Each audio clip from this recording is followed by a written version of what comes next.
বন্ধুরা বর্তমানে ফেসবুক প্রত্যেকটি আইডি এবং পেজের মধ্যে কন্টেন্ট মনিটাইজেশন নামে যে সেটআপটি আছে প্রত্যেককেই কিন্তু দিচ্ছে। আপনারা যারা এখনো পর্যন্ত ফেসবুকের কাছ থেকে এই কন্টেন্ট মনিটাইজেশন নামে সেটআপটি পাননি, আসলে কি কারণে আপনারা এখনো পর্যন্ত এই সেটআপটি পাননি তা আজকের এই ভিডিওটিতে আমি স্টেপ বাই স্টেপ কিন্তু দেখিয়ে দেবো। তো যারা যারা এখনো পর্যন্ত এই কন্টেন্ট মনিটাইজেশন নামে সেটআপটি পাননি তাদের জন্য আজকের এই ভিডিওটি অনেক গুরুত্বপূর্ণ একটা ভিডিও। তার কারণ আজকে স্টেপ বাই স্টেপ দেখিয়ে দেবো কি কি ভুলের জন্য আপনারা কন্টেন্ট মনিটাইজেশন নামে যে সেটআপটি আছে সেটা আপনারা পাননি। তো দেখুন বন্ধুরা, আপনাদের সবার প্রথম আপনাদেরকে চেক করে নিতে হবে আপনার আইডিটা যে আছে কিংবা পেজটা যে আছে সেটা সঠিকভাবে আপনি ব্যবহার করছেন কিনা।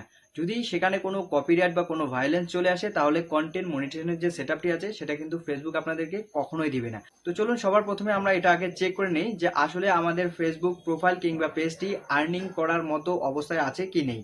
তো চলুন আমি আমার মোবাইল স্ক্রিনে চলে যাই। তো আপনারা সবার প্রথম ফেসবুক অ্যাপ্লিকেশনটিকে ওপেন করবেন। ফেসবুক অ্যাপ্লিকেশন ওপেন করার পর আপনারা আপনাদের প্রোফাইল পিকচারটির উপর ক্লিক করবেন। প্রোফাইল পিকচারের উপর ক্লিক করার পর এখানে দেখুন থ্রি ডটের একটি অপশন আছে, এই থ্রি ডট অপশনটির উপর সিম্পলি ক্লিক করবেন। থ্রি ডট অপশনের উপর ক্লিক করার পর দেখুন প্রোফাইল স্ট্যাটাস নামে একটি অপশন আপনারা উপরের দিকে পেয়ে যাবেন। তো এই অপশনটার উপর ক্লিক করবেন। তো এই দেখুন এখানে আমার কিন্তু একটি গ্রিন আইকন আছে। আপনাদের যদি প্রোফাইলে কোনো সমস্যা থাকে তাহলে এটা কিন্তু থাকবে না।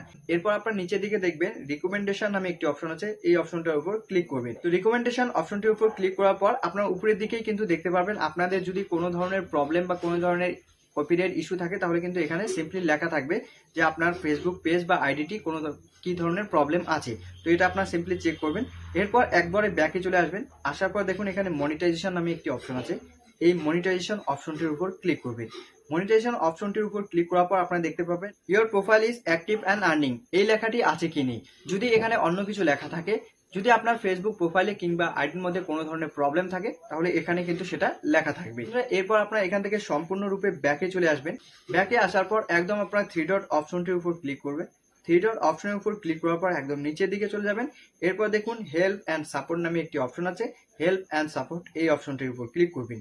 তারপর নিচের দিকে গেলে আপনারা দেখতে পাবেন সাপোর্ট ইনবক্স নামে একটি অপশন আছে।